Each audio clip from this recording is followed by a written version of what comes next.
Assalomu alaykum. Xush kelibsiz avtosaloni podpischiklari, hurmatli podpischilarimiz.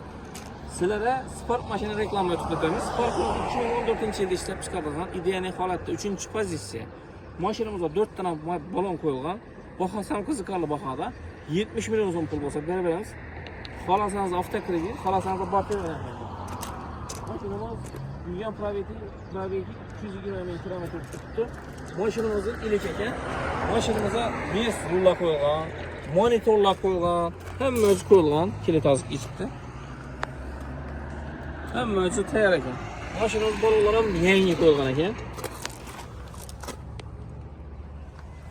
Keyin pisonchli farlar ham qo'yilgan ekan. Pisonchli farlar ham qo'yilgan, metallari bor, orqasiga o'zdan ham qo'yilgan. Mashinamiz tayyor.